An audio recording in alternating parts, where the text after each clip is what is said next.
Hello guys, ശരിക്കും പറഞ്ഞാൽ നമ്മൾ ഒരു 10 മണിക്ക് ഇറങ്ങണമെന്ന് വിചാരിച്ചതാണ്. അങ്ങനെ 9 മണിക്ക് 8:45 പരിപാടി തുടങ്ങിയതാണ്. പക്ഷെ എന്തെന്ന് അറിഞ്ഞൂടാ, സമയം 11 മണിയായി. ചിലപ്പോൾ സമയം ശരിയാവും. എന്തൊക്കെ ചെയ്താലും ഇത്ര സമയവും ആയിരുന്നു.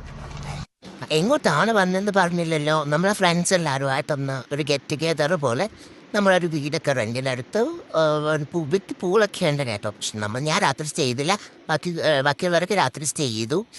അങ്ങനെ കുറേ നാൾക്ക് ശേഷമാണ് നമ്മളെല്ലാവരും ഒന്ന് കണ്ടുപൊട്ടുന്നത്. അപ്പോൾ നമുക്ക് നമ്മുടേതായ സ്പേസ് വേണം. നമ്മളൊന്ന് നോക്കിയില്ല, ഒന്ന് അറുമാതിക്കാന്ന് വിചാരിച്ചു. നമ്മളൊരു നമ്മൾ അലമ്പിൻ്റെ ഇടയിൽ വേറെ ആരും നമുക്കിഷ്ടമല്ല, മനസ്സിലായില്ലേ? അതാണ് കാര്യം. കൂട്ടത്തിൽ 2 പേര് പുറത്താണ്. അപ്പം അവർ 2 പേര് ലീവിന് വന്നിട്ടുണ്ട്. പിന്നെ കുറച്ച് പേര് 2 പേര് പുറത്ത് ഔട്ട് ഓഫ് കേരളയാണ്. അപ്പോൾ ഇവരുടെയൊക്കെ കിട്ടാൻ വലിയ പാടാണ്.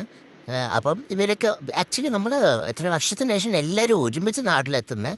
നമ്മൾ അതിൻ്റെ ഒരു സന്തോഷത്തിലാണ്. പിന്നെ ഒരാളുടെ കല്യാണം വരുന്നുണ്ട് അടുത്ത മാസം. അതിൻ്റെ ഒരു എക്സൈറ്റാണ് നമ്മൾ ബ്രൈറ്റ് ടു ബി. നമ്മൾ അതിൻ്റെ ഒരു എക്സൈറ്റ്മെൻറ്റിലാണ്. നമ്മൾ എന്ത് ഡ്രസ്സ് ഇടണം, അങ്ങനെ കുറച്ച് ഗേളിഷ് ടോക്സ്, അങ്ങനെ കുറച്ച് വർത്താനമൊക്കെ പറഞ്ഞ് കൊച്ചിനെയൊക്കെ കളിപ്പിച്ച്.